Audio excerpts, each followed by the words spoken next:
it going, guys? It's your boy JoJo's Whips back with another video.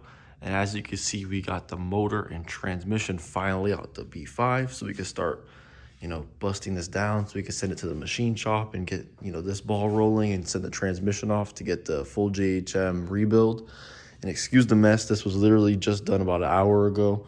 And, I kind of, I had already started disassembling the motor. As you can see, the exhaust manifolds off, the alternator, AC compressors off. I'm slowly starting to disassemble things. I got the thermostat off, thermostat housing. I was going to try to clean it up, make it look all nice, but I figured let me just start capturing some of this stuff before I tear it down too far so you guys, miss out on some of what's been going on with the car.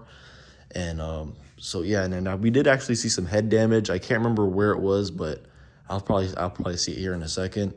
And so yeah, we pretty much got a lot of stuff busted down on it already. We've just got to start. I got to wait for my stepdad to come tomorrow so he could bring his air tool, so he could his air chisel, so we could get this fan off. So then that way we could take this off the water pump, pretty much just strip it down to just the bare block. And then I have to have him help me get this off because I couldn't really get it off because there's a bolt behind here, but this keeps spinning, so I have to have him help me hold it. But this is what we're looking like. It's kind of late at night. It's about 11:30. So tomorrow we're gonna pull the heads off, which you guys will see in the same video too. We'll pull the heads off. We'll see how the pistons look. We'll see if there's any play in them or whatnot, and then yeah, we'll pretty much just go from there. Hopefully the pistons are good because I did want to reuse these pistons, but if the pistons have any damage on them or whatnot, I'll probably just end up buying some. I can't remember. I think they're the JE pistons, if I'm not mistaken. But yeah, I'd probably just go that route or whichever other route, pretty much whatever the best of the best pistons would be, just, because I want to try to do this as best as possible the first time and not try to cheap out on anything. That's why a lot of this stuff too, I'm going to end up doing a new water pump. What else? New water pump. I might even lower the thermostat. I might try to see if I might put maybe like a 185 in there. I got to do some research on the forums and stuff though and see what people say about putting a lower thermostat. I know it will make a difference, but I kind of just want to see though, because the car does run in the, it runs about like 198 to like 202 when it was running, which that's not bad, but I would like it to run a little bit cooler. So yeah, so we're gonna start busting out all this other stuff on tomorrow, which will be in a few seconds for you guys, and then we'll see how this is all starting to look under here. And just like that, we got the motor all stripped. It's upside down now because we wanted to look at how the rods look, and we were gonna take the oil pump off, but we have to get the I think it's the E set. My stepdad was saying I don't have those E like Allen kind of thing, and then the sockets, I don't have those either, so he has them, so he's gonna bring them on sometime today so we can get these rods out, and then we can also look how the bearings look, and then depending on how the bearings look, we'll see, because he was telling me that with how it looks really good in here, and that there's no play with the pistons, there's no play with the rods, that we might be able to just throw the rods in and just not even have to bring it to the machine shop. Although I think I still do want to bring it to the machine shop, that way I know it's 100% balanced. But I still wanted to bring it though anyways, to get it at least put in the hot tank so the block could be cleaned up, because I don't know, I kind of wanted this engine to look pretty new. I'm sure it probably won't look brand new, but at least with the block cleaned, and then I'm gonna try to put as many new accessories that I could put on it.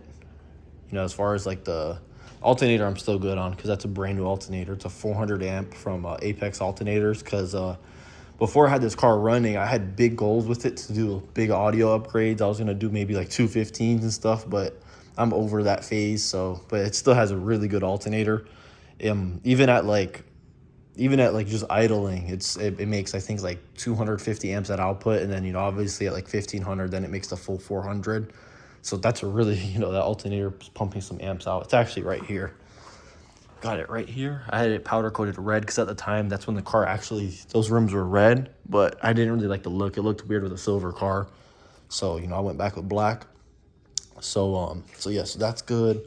And then I'll show you guys the oil pan real quick on how it looks. You can see all that little bit of sludge down there. And you know, so we're gonna just we're gonna strip this motor down completely so we can clean it. And I'll probably take it into, you know, to the machine shop to like a hot tank it and most likely balance it as well. That way I just know that it's all good. And, you know, and if it does need to be, you know, balanced or whatnot, that they could do it. And it'd be nice too to have that done and tell me if it was out of balance or whatnot. But yeah, so this is how we're looking. I'll flip the motor around here in a little bit once we get this off. So then that way you guys can see how the pistons look. The piston on the passenger side had a little bit of a nick on it because one of the valves had actually it bent. So, you know, I think when I over revved that one time, I think it, you know, kind of threw it a little bit too far. So yeah, we'll do that in a minute. And just like that, we got the oil pump out. I'm gonna show you guys the cylinder walls. They don't look too bad, but you see over here, you can see that line right there. That's when the car was sitting. That's where the piston was. So it made a little bit of a line on the block from when it was sitting, because this car did sit for about 6 to 7 years. Don't really see too much on this one. This one, you see it right here and there. So that must have been maybe when we cranked it over one time. I'm not quite sure, but it doesn't look too bad for the most part. And I wasn't quite sure what block this was. I know it's an APB, but I didn't know if it was a BF or whichever the other ones are. But for those of you that don't know as well, you could also see if it is. You could see right here, mine says BF, that's the better version of the APB block. Because I think that there was another one of the APBs. I'm not quite sure. You guys could correct me that in the comments if I am wrong. And but yeah, so the cylinder walls look decent. I'll flip the motor around in a second so we could take a look at the crank. The crank looks pretty good as well. So yeah, so I'll flip it over so you guys could take a look at that as well. And just like that, we got the motor flipped around. Everything looks pretty good under here. I am also going to be probably doing all new accessories, and I was actually going to get the block hot tanked and stuff, and then also get the rods balanced. But from what I've heard about those integrated engineering rods is that they're pretty much drop-in. So my stepdad was telling me, because I was kind of, you know, wanted to go to the machine shop route, but when I had also spoke to the machine shop, they said that just on the balancing alone, it'd take a couple months because of all the other people that they already have in there. And, you know, my goal is to try to get it running again by the end of February. So I think I'm just going to drop some rods in and then just not even do the hot tank either, because that'll take a while as well. But I do have another block out of an all road, which is a BELBF block, which is a really good block as well.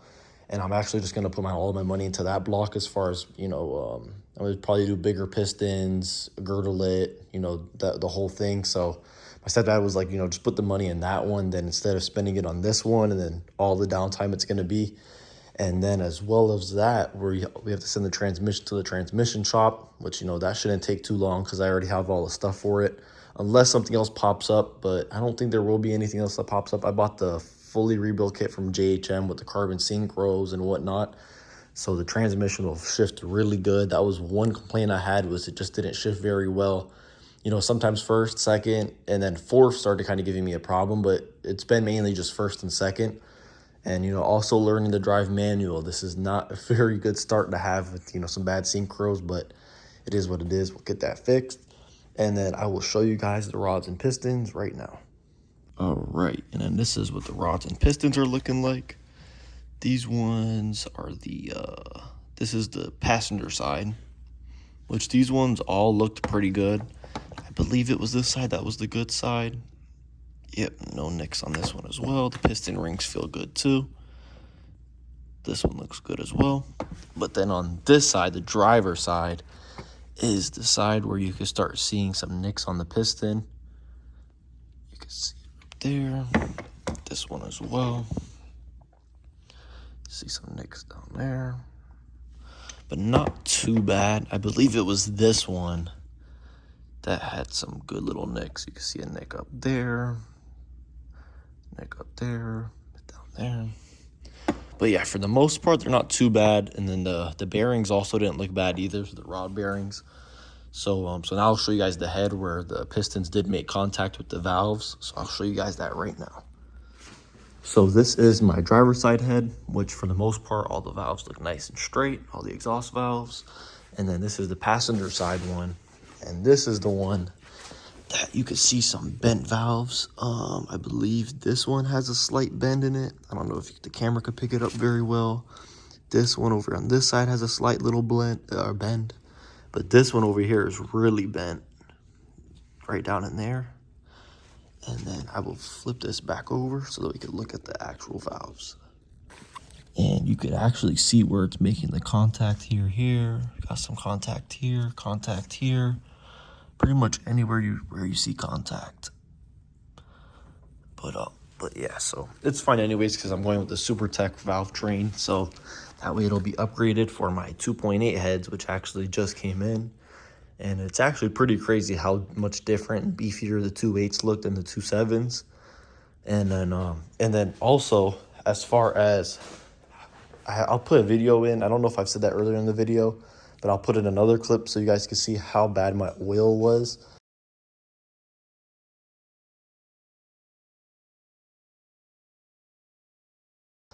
And I figured out why it was so bad. It was because of this oil pump.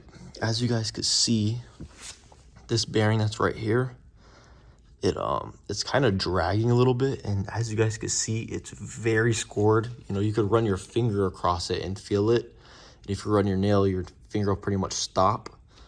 And so yeah, so that's been the cause of all the stuff in my motor, which, you know, is obviously not good at all. And then this is the other one. Got quite the amount of scoring. And I did notice too that the oil that was in here before I took it apart was really dark. And but yeah, this is no good. So I'm gonna be ordering a new oil pump. And I'm gonna make sure I really thoroughly clean the block out as much as I can with some brake cleaner. And just try to see how clean we can get this block to make sure we do not have any of this residue in there. Although, like I said, I'm not reusing any of this stuff. But this was the main factor to all that glitter in my oil that basically made my oil look like candy paint. But yeah, you could really feel it all in there. So yeah, that was pretty much just eating itself. So that's what's been going on with this motor. As far as all that glitter in the oil, and then also what caused the failure, which was the timing belt tensioner bolt, which I'm going to be upgrading that to an ARP bolt. And just stay tuned for more build videos. I'm going to be having another one drop sometime next week as well, probably on Tuesday. So we can go over the heads, those 2.8 heads, to see how good they look, and, you know, how the cams look and the cam bearings. I also got the rods in. We'll do a video on the rods, maybe installing those. Pretty much cleaning all this stuff. I have some stuff sitting in some cleaner, which I'll show you guys that as well, on how I'm cleaning everything. And yeah, pretty much going to be trying to get this B5 back on the road so we can make a lot more power with it. For those of you that don't know, the failure of it was that timing belt tensioner bolt. But if that didn't fail, we would have probably turned the car up a little bit more. But at the time, it was making about mid 300 horsepower, which is, you know, for those of you that do know, that is pretty low for a single turbo build. But we were slowly, you know, working some kinks out of the car because, you know, the car did sit forever. So instead of just going full send immediately, we kind of wanted to see what was happening. And then when that happened, and, you know, a mixture between that and then also how my oil's been looking, you know, I figured it was probably just time we could just pull the motor and just take a peek at what's been going on. But thankfully, for the most part, everything looks pretty good. You know, obviously there was a little bit of nicks on the pistons and whatnot, but, you know, I'd honestly rather have that than anything else catastrophic. We were actually going to take these out as well and then take a peek at the crank bearings. But my stepdad was like, the only issue with that is then if we were to go that route, we would probably then have to balance the motor. And honestly, from what we see on the crank looks pretty good. And when you turn it over a little bit with a ratchet or whatnot, it looks pretty good. It has no bend or anything in it. So, and plus it's not like, you know, that's another thing my stepdad said too. He's like, it's not like these blocks aren't crazy expensive. You know, it's not like a Lamborghini block or whatnot. You know, you could pick a block up itself for like $400 or $500. So, you know, it's not too bad. And then, but yeah, so we're just going to take the executive decision to just use this block as it is, just break it onto this level and just not go any further.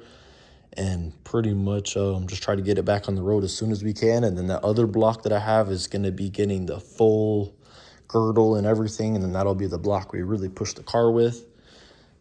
But yeah, stay tuned for the next videos of the car. This is JoJo's Whips, and I'm out.